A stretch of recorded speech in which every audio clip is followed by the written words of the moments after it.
හදවතට දැනෙන අපේ හිතවත්කම FM අඩවිය.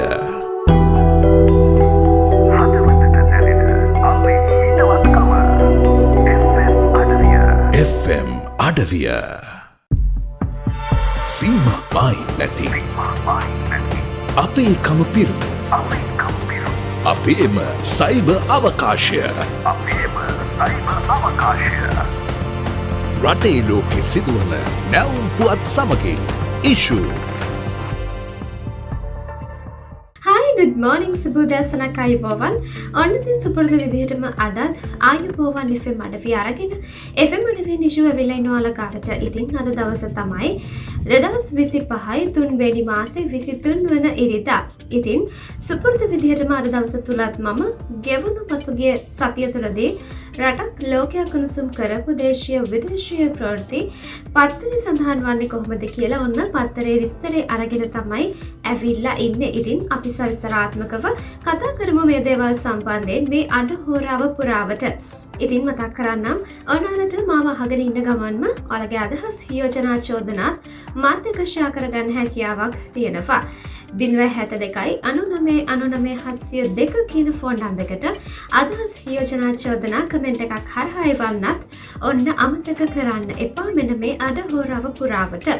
ඒ වගේම තමයි FM අඩවිය හරහා විකාශනය වන ප්‍රෝග්‍රෑම්ස් සියල්ලම රස විඳින්න හැකියාව තියෙනවා. අපේ FM අඩවිය Facebook වීඩියෝ පැත්තට ගියොත් ඉතින් ලයික් කරන්න, කමෙන්ට් කරන්න, ෂෙයා කරන්න අපේ මේ FM අඩවිය page එක. ඒත් එක්කම FM අඩවිය අපේ වෙබ්සයිට් එක www.fmadavia.lk. ඉතින් මේ පැත්තට යන්න කියලා මතක් කරන ගමන්ම ඔයාලගේ ෆෝන් එකේ App Store එකට හරි Play Store එකට හරි ගිහිල්ලා FM අඩවිය අපේ app එකත් install කරගන්න කියලා ඉතාමත් ආදරෙන් මතක් කරනවා. මොකද ඒ හරහාත් ඔයාලට පුළුවන් මගේ ප්‍රෝග්‍රෑම් එක ඇතුළුව FM අඩවිය හරහා විකාශනය වන සියලුම ප්‍රෝග්‍රෑම්ස් රස විඳින්නට. ඉතින් ටිකටම මේ අඩහොරාව පුරාවටම රැඳිලා ඉන්න මාත් එක්ක අපි කතා කරමු දිවයින දිනමින සිළුමින මව්බිම කියන පුවත්පත්වල ගෙවුණු සතිය තුළදී දේශීය විදේශීය ප්‍රවෘත්ති කොහොමද සඳහන් වන්නේ කියලා. මුලින්ම අවධානය දිනමින පුවත්පතට. දිනමින පුවත්පතෙහි මුල් පිටුවටයි අවධානය. එහි සඳහන් වනවා හිටපු ඇමති SMගෙන් ලක්ෂ 20ක බැංකු පොල්ලක් වසර 20ක් තිස්සේ ගෙවන නියෝජ්‍ය ඇමති නාමල් කරුණාරත්න මැති සභාවේදී කියයි. ඒතකම සඳහන් වනවා සංවිධානාත්මක අපරාධ මද්‍රව්‍ය මඩින නවනීති ජනපති පොලිස් ප්‍රධානීන්ට කියයි. ඉන්දියාස්ට සජ්ජ එපාවේ සභාපතිවරයන් සහ කෘත්‍යාධිකාරී මණ්ඩලයෙන් ඉල්ලාස්වේ කියලත් දිනමින පුවත්පතේ සඳහන් වද්දී රෝගී ජීවිත බිල්ලට තබා වර්ජන කරන්න එපා. මෙහෙම කියන්නේ සෞඛ්‍ය ඇමති නලින්ද විසින්. එතකම සීනෝර් හිටපු සභාපති මරණ තර්ජනය කිරීමේ සිද්ධිය සම්බන්ධයෙන් පියවරට එප කියලත් සඳහන් වද්දී අදානිගේ සුළං බලාගාර ව්‍යාපෘතියට එරෙහිව පෙත්සම් 5ක් ඉල්ලා අස්කරගනිති කියලත් මුල් පිටුවේ සඳහන් වනවා. නිවෙස් ගිනියවි තබා ගතයි මහනුවර සජිව සංවිධායකයෙක් රිමාන්ඩ් කියලත් දිනමින පුවත්පතෙහි මුල් පිටුවේ සඳහන් වද්දී මහනැලි කලාපවල තනකොළ වවන්න දුන් ලක්ෂ 65ක් වතුරේ එක තනකොළ ගහක්වත් වවලා නැහැ. විගණනයකින් හෙළිවෙයි කියලත් සඳහන් වද්දී ගෝඨාභයගේ නියෝගයක් නීතියට පටහැනි කියලත් සඳහන් වනවා. ඒත් එකම ලොකු ලුණු සුදු ලුණු අර්ථාප සතස් අත්‍යවශ්‍ය භාණ්ඩ 8ක මිල පහළට කියලත් මේ පසුගිය සතියේ බදාදා දිනේ දිනමින පුවත්පතෙහි සඳහන් වනවා. ඒත් එක්කම ජර්මනියේ මාරියා ලංකාවේ පුංචි ඡන්දයට ඉල්ලයි කියලත් සඳහන් වද්දී දමිතාගේ නඩුවට අධිකරණයෙන් ලැබුණු නියෝගය ගැන සඳහන් වන්නේ දිනමින පුවත්පත තුලමයි. ඒ වගේම දේශබන්දු රිමාන්ඩ් කියලත් සඳහන් වනවා. 2024 වසරේ ශ්‍රී ලංකා ආර්ථිකය 5%කින් ඉහළට කියලත් ඔන්න හෙඩ්ලයින්ස් තුල සඳහන් වනවා. දේශබන්දුගේ නිවසින් සොයාගත් මත්පැන් බෝතල් ගණන 1900 දක්වා ඉහළට කියලත් මෙහි සඳහන් වද්දී ආරක්ෂාව ඉල්ලූ මහින්දගේ මූලික අයිතිවාසිකම් පෙත්සම විසුවේ කියලත් සඳහන් වනවා. ඉතින් අපි අන්තර්ගත පුවත් දෙසට අවධානය යොමු කරමු. ඉතින් දිනමින පුවත්පතේ අන්තර්ගතෙහි මේ විදිහට සඳහන් වනවා. මෙවර පළාත් පාලන මැතිවරණයේදී ස්වාධීන කණ්ඩායම් අපේක්ෂිකාවක ලෙස තරඟ කිරීම සඳහා ජාමානු කාන්තාවක ඇප මුදල් තැන්පත් කර තිබෙන බවට සඳහන් වනවා. ඇය තරඟ කිරීමට සූදානමින් පසුවන්නේ ගලේවල ප්‍රාදේශීය සභාවටයි. මේ කාන්තාව මෙවන විට ශ්‍රී ලංකා පුරවැසිභාවය ලබාගෙන ඇතැයිද වාර්තා වනවා. මාරියා බෙනන්සා නැමති මෙම කාන්තාව ජනමාධ්‍ය හමුවේ පවසා ඇත්තේ ශ්‍රී ලංකාවේ ධනාත්මක වෙනසක් ඇති කිරීම සඳහා තමා මැතිවරණයට තරඟ කිරීමට ඉදිරිපත් වූ බවයි. ඉතින් මේ වගේ සිදුවීම් නම් මීට කලින් වාර්තා වෙලා නැහැ. ඉතින් ඔන්න ජර්මනු කාන්තාවක් මෙවර මැති සභයට ඡන්දයෙන් ඉදිරිපත් වීමට තීරණය කරලා තියෙනවා. ඉතින් එතකම දමිතා අබේරත්න සම්බන්ධයෙන්යි මේ නිවුස් එක කතා කරන්නට ලෑස්ති වෙන්නේ. රංගන ශිල්පිනී දමිතා අබේරත්න සහ ඇයගේ සැමියාට එරෙහි නඩුවක් නීතිපති උපදෙස් සඳහා සැප්තැම්බර් මාස 23 වනදා කැඳවන ලෙසට කොටුව මහේස්ත්‍රාත් අධිකරණය පසුගිය 19 වනදා නියෝග කර තිබෙනවා. කොරියානු රටට යවන බව පවසා රුපියල් ලක්ෂ 30ක මුදල් වංචා කළ බවට දමිතා අබේරත්නට සහ ඇගේ සැමියාට පරිගණක අපරාධ කොට්ටාශය මගින් චෝදනා ගොනු කර තිබුණා. මේ නඩුව පසුගිය 19 වනදා කැඳවූ අවස්ථාවේ සැකකරුවන් දෙදෙනා සෑම මාසකම අවසාන ඉරු දින පෙරවරු 9 සිට 12 දක්වා අපරාධ පරීක්ෂණ දෙපාර්තමේන්තුවේ පරිගණක අපරාධ අංශය පෙනී සිටින ලෙස කර කොන්දේසිය ඉවත් කරන ලෙසට ඉල්ලීමටද අවසර ලබා දී තිබෙනවා. මේ නඩුවේ ගනුදෙනුවට අදාළ බව පැවසෙන ප්‍රශ්නගත වාහනය ලියාපදිංචි අයිතිකරුට මුදා ගන්න ලෙස කළ ඉල්ලීම සම්බන්ධ නියෝගයද ප්‍රකාශයට පත් කෙරුණා. මේ වාහනය නඩු භාණ්ඩයක් හෝ අපරාධයක් සම්බන්ධ භාණ්ඩයක් බවට අධිකරණය හමුවේ දක්වා නැති බැවින් ඒ සම්බන්ධයෙන් ප්‍රකාශයක් ලබා දීමට අධිකරණයට හැකියාවක් නැති බවද මහේස්ත්‍රාත්වරිය දන්වා සිටියා. ඉතින් ගිහිනෙමු ප්‍රථම කෙටි විරාමයට. ලෝකෙ කොහේ හිටියත් දැනෙන අපේකම FM අඩවිය. FM අඩවිය.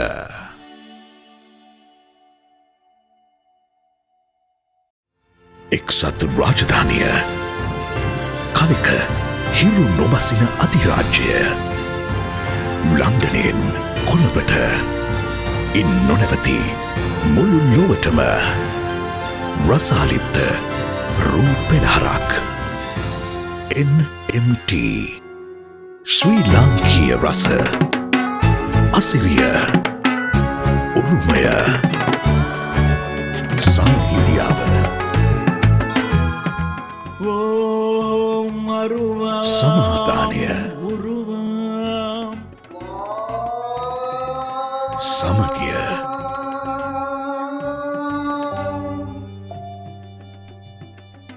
ජාතීන් අතර එකමුතුව අභිමානය එක මිටට කැටිකොටගත් හෙළ රූපවාහිනී සම්ප්‍රදායි විශ්වීය නිරූපණයට සැරසෙන්න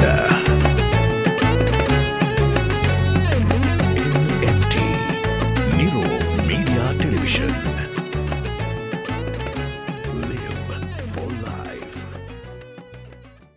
නොවපුරා විහිදෙන ශ්‍රී ලාංකික රේඩියෝ වින්දනය FM අඩවිය Play Store, App Store හරහා දැන්ම නොමිලේ ඩවුන්ලෝඩ් කරගන්න FM අඩවිය ඩිජිටල් අවකාශයේ රේඩියෝ වෙනස සීමාවයි නැති අපේකම පිරුණු අපේම සයිබර් අවකාශය රටේ ලෝකෙ සිදුවන නැවුම් පුවත් සමගින් ඉෂු විරමින් අනතුරුව එම සරයක් අයිබෝවන් FM අඩවියට සම්බන්ධ වුණු අලවි තමත් ආදරෙන් පිළිගන්නවා. හිටපු පොලිස්පති දේශබන්ධ තෙන්නකෝන් ගැන ප්‍රවෘත්ති නම් අපි පසුගිය සති කිහිපය තුළදී මගේ ප්‍රෝග්‍රෑම් එක හරහා කතා කළානේ. ඉතින් ඒ සම්බන්ධයෙන්යි මේත් කතා කරන්න ලෑස්ති වෙන්නේ. හිටපු පොලිස්පති දේශබන්ධ තෙන්නකෝන් මහතා පසුගිය 20 වෙනිදා දක්වා රක්ෂණ වන්දනාගාරගත කිරීමට මහේස්ත්‍රාත් අධිකරණය නියෝග කර තිබුණා. 2023 සැප්තැම්බර් 31 වනදා මාතර වැලිකම හෝටලයක් අසල සිදු වූ වෙඩිතැබීමේ සිද්ධියේදී කොළඹ අපරාධ කොට්ටාශයේ නිලධාරියෙකු මිය යාම සම්බන්ධයෙන් එවක වැඩ කරන පොලිස්පති දේශබන්ධ තෙන්නකෝන් ඇතුළු අට දෙනෙකු අත්අඩංගුවට ගන්නයි මාතර මහේස්ත්‍රාත් අධිකරණය පෙබරවාරි 28 වනදා වරින්දු නිකුත් කළා. අදාළ සිද්ධිය සම්බන්ධයෙන් අධිකරණය ලබා දුන් නියෝග ක්‍රියාත්මක කිරීම වළක්වාලමින් අතුරු තහනම් නියෝගයක් නිකුත් කරන්නයි ඉල්ලා දේශපාලන තෙන්නකෝඩ් මහතා ඉදිරිපත් කළ රිට් පෙත්සම විභාගයට නොගෙන නිෂ්ප්‍රභ කිරීමට අභියාචනාධිකරණය මාර්තු 16 වනදා නියෝග කර තිබුණා. කෙසේ නමුත් වැලිකුඹ ප්‍රදේශයේ වැඩ තැබීමට අදාළව වරෙන්තු ලබා සිටි පොලිස්පති දේශපාලන තෙන්නකෝඩ් මහතා පසුගිය 19 වනදා පෙරවරුවේ සිය නීතිඥවරුන් සමග පැමිණ මාතර මහේස්ත්‍රාත් අධිකරණයට පාර වුණා. 2024 වර්ෂයේදී දළ දේශීය නිෂ්පාදිතයේ සංවර්ධන වේගය 2023 වර්ෂයට සාපේක්ෂව 5%ක ධන වර්ධනයක් අත්පත් කරගෙන ඇති බවට 2024 වර්ෂය සඳහා ජාතික ගැනුම් අස්තමේන්තු නිකුත් කරමින් ජනලේඛන සහ සංඛ්‍යාලේඛන දෙපාර්තමේන්තුව අනාවරණය කළා. මේ සම්බන්ධයෙන් ජනලේඛන සහ සංඛ්‍යාලේඛන දෙපාර්තමේන්තුව වැඩිදුරටත් මෙසේ කියා සිටියා.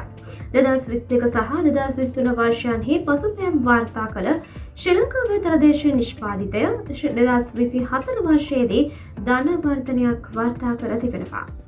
මෙසේ සඳහන් කරන්නේ ජනසංඛ්‍යා සහ සංඛ්‍යාලේඛන දෙපාර්තමේන්තුව විසින්.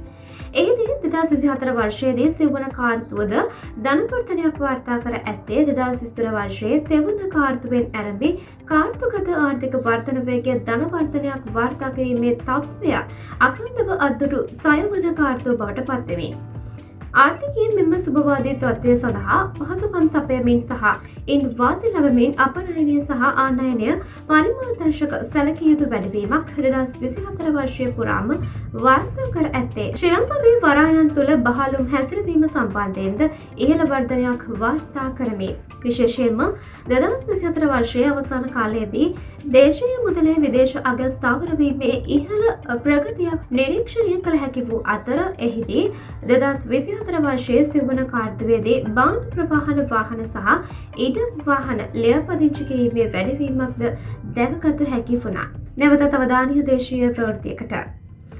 නිසි අගයීමකින් තොරව තමන්ට ලබා දී තිබූ ආරක්ෂිත සංචිතය නිලධාරීන් 60 දෙනෙකු දක්වා අඩු කිරීමට රජය ගෙන තිබූ තීරණය අභියෝගයට ලක් කරමින් හිටපු ජනාධිපති මහින්ද රාජපක්ෂ මහතා ඉදිරිපත් කළ මූලික අයිතිවාසිකම් පෙත්සමක් ශ්‍රේෂ්ඨ අධිකරණය විසින් පසුගිය 19 වනදා විභාගයට නොගෙනම නිෂ්ප්‍රභ කර තිබුණා. මහින්ද රාජපක්ෂ මහතා ඉදිරිපත් කළ මෙම පෙත්සම පිළිබඳව දීර්ඝ ලෙස කරුණු සලකා බැලීමෙන් අනතුරුව ශ්‍රේෂ්ඨ අධිකරණය මෙම නියෝගය නිකුත් කළා. මහින්ද රාජපක්ෂ මහතා සිය නීතිඥවරුන් හරහා ගොනු කර ඇති පෙත්සමේ සඳහන් කර තිබුණේ නිසි ආරක්ෂක තක්සේරුවකින් තොරව සිය ආරක්ෂාව සඳහා සපයා තිබූ ආරක්ෂක නිලධාරී සංචිතයෙන් නිලධාරීන් 60 දෙනෙකු පමණක් හිතිරි කොට සෙසු සියලු දෙනා ඉවත් කිරීමට කටයුතු කර ඇති බවයි. ඉතින් අවධානයට ලක් කරමු දිවයින පුවත්පත. එහි සඳහන් වන හෙඩ්ලයින්ස් කිහිපයකටයි අවධානය. දේශීය ආදායම් කොමසාරිස් ජනරාල් පත්වේ බියර් කන්ටේනරය පෙරළේ ශ්‍රේෂ්ඨ කතිකාචාර්ය ගයන්ත හදිසි අනතුරකින් මියයයි. ගලේවල ප්‍රාදේශීය සභාවට විදෙස් කතාක්. එතෙකම සඳහන් වනවා දේශබන්දු රිමාන්ඩ් කියලත් මහින්දගේ පෙත්සම විසිවෙයි රුපියල පොඩ්ඩකින් උඩ එතෙකම සංචාරක ඇමතිගෙන් උපදේශන කමිටුවක් කියලත් සඳහන් වන්නේ මෙන්න මේ දිවයින පුවත්පත තුළමයි. එතකම සඳහන් වන ප්‍රදේශපන්දුගේ නිවසින් මත්පැන් බෝතල් 1009ක් සහ ගිනිවයක් අත්අඩංගුවට කියලා. වයිකාල පෙම්වතා පෙම්වතියට පිහියෙන් ඇන මරයි කියලත් දිවයින පුවත්පතෙහි සඳහන් වන්නේ මියන්මාර් සයිබර් අපායන් 14ක් ලංකාවට කියලත් වාර්තා වන්නේ මෙම පුවත්පත තුළම තමයි. එතකම මන්ත්‍රී අර්ජුනාට තහනමක් කියලත් සඳහන් වන්නේ අවධානයට ලක් කරමු හි සඳහන් වන අන්තර්ගත ප්‍රවෘත්ති සම්බන්ධයෙන්.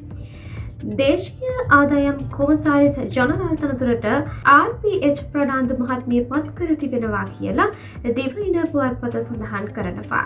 දේශීය ආදායම් දෙපාර්තමේන්තුවේ 39 වන කොමසාරිස් ජනරාල්වරිය ලෙස ඇය පසුගිය 20 වනදා සිට ක්‍රියාත්මක වන පරිදි කටයුතු ආරම්භ කළා.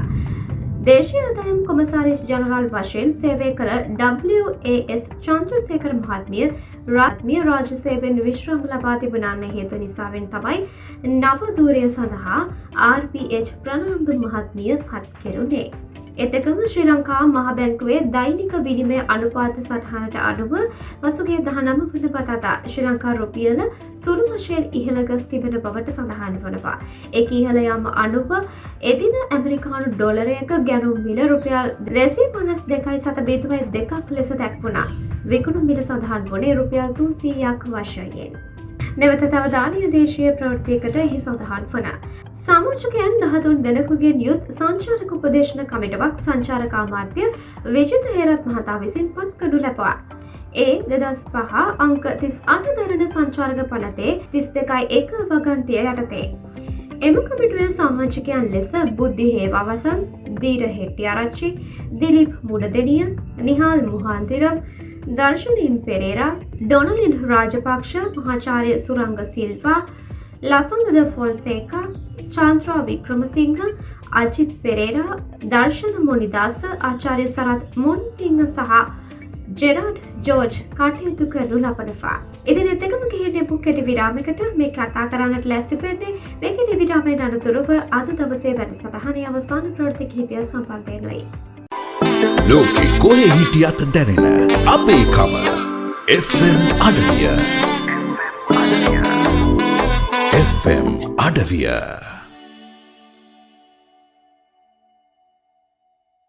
ලොවපුරා විහිදෙන ශ්‍රී ලාංකික රේඩියෝ වින්දනය FM අඩවිය. Play Store, App Store හරහා දැන්ම නොමිලේ ඩවුන්ලෝඩ් කරගන්න. FM අඩවිය. ඩිජිටල් අවකාශයේ රේඩියෝ වෙනස. එක්සත් රාජධානිය කලක හිරු නොබසින අධිරාජ්‍යය ලන්ඩනයෙන් කොළඹට ඉන් නොනැවති මුළු ලොවටම රසාලිප්ත රූ පෙළහරක් NMT ශ්‍රී ලාංකීය රස අසිරිය උරුමය සංහිදියාව සමාදානය සමගිය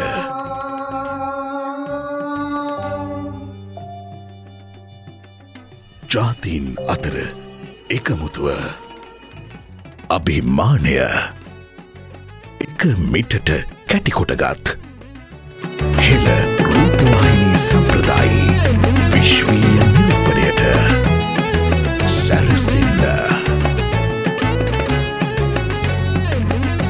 NMT Niro Media Television. Live for life.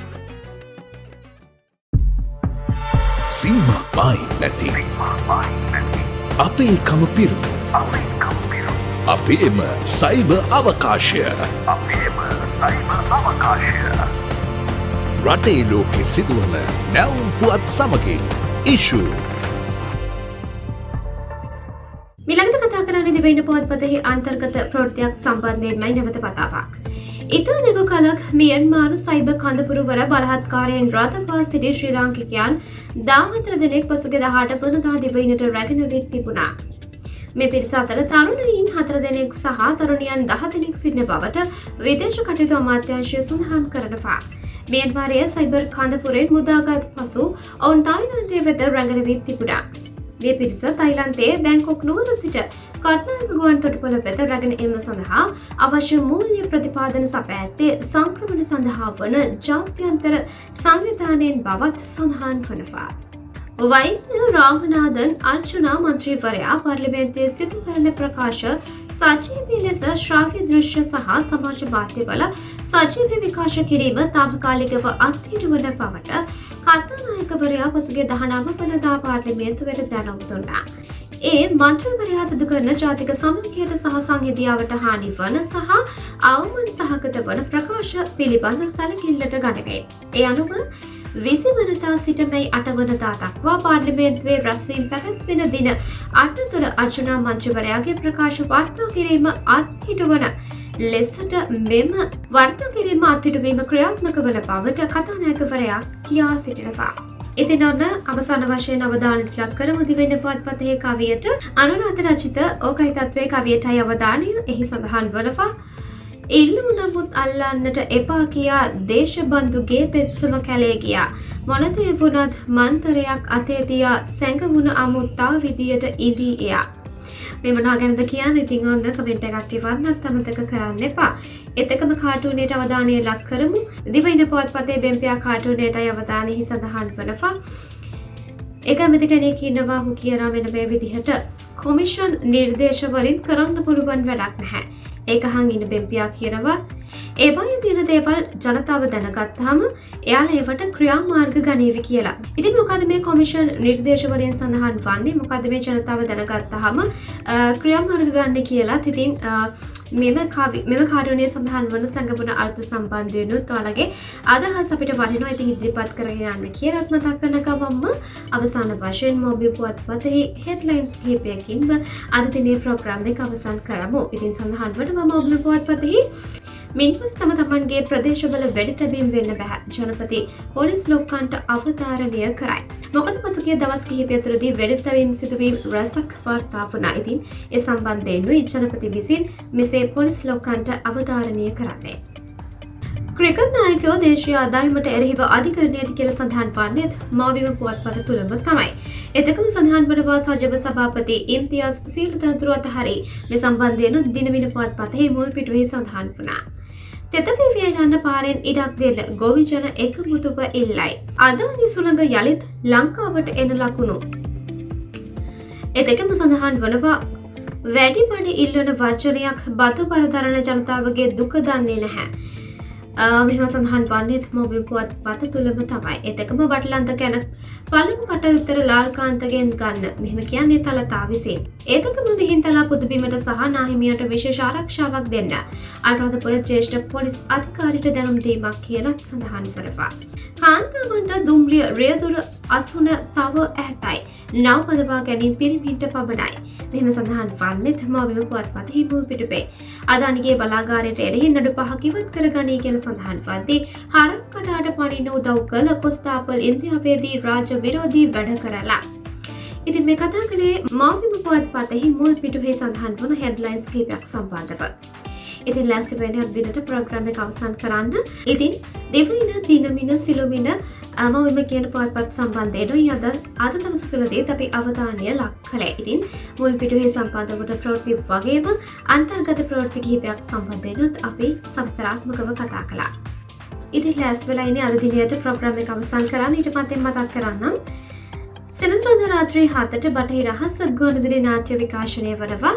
කන්දුලින් පෙඟි තටු සලන්නට වෙර දරන ස්ථානිකව සමනලියගේ කතාව බටහිර රහස සෙනසුරාදා රාත්‍රී 7ට විකාශනය වනවා. ඒත් එක්කම දැනුම සහමින්දනය එක්ක අඩවිය හෝරාව අචිනි අරගෙන ඉන්නේ සෙනසුරාදා 3 ඉඳන්. ඒත් එක්කම ජනප්‍රියම සින්දු අරගෙන චාට් ෂෝ වැඩසටහනකින් රුචි එන්නේ එදා රාත්‍රී 4 හද දිනෝ පැය ප්‍රෝග්‍රෑම් එකත් එක්ක සම්බන්ධ වෙන්න කියලා අතරින් මතක් කරන ගම මොන සුපුරුදු විදිහටම මමත් ඊළඟ ඉරිදාත් උදෑසන 10 වෙනි දිනවා. ඉතින් ගෙවුණු සතිය තුළදී දේශීය විදේශීය ප්‍රවෘත්ති පත්තරේ සඳහන් වන්නේ කොහොමද කියලා හෙඩ්ලයින් සහ අන්තර්ගත ප්‍රවෘත්ති සම්බන්ධයෙන් සවිස්තරාත්මකව කතා කරන්නටයි මම ඊළඟ සතිය තුළදී ආයුබෝවන් FM අඩවිය ප්‍රෝග්‍රෑම් එක හරහා ළඟාවට එන්නේ. ඉතින් එතෙක් ඔබට සුබ දිනයක් සුබ සතියක් ගිහින් යන්නම්. ආදරයෙන් ආරක්ෂිතව පරිස්සමෙන් ඉන්න මං ආලගේ ෂෝ.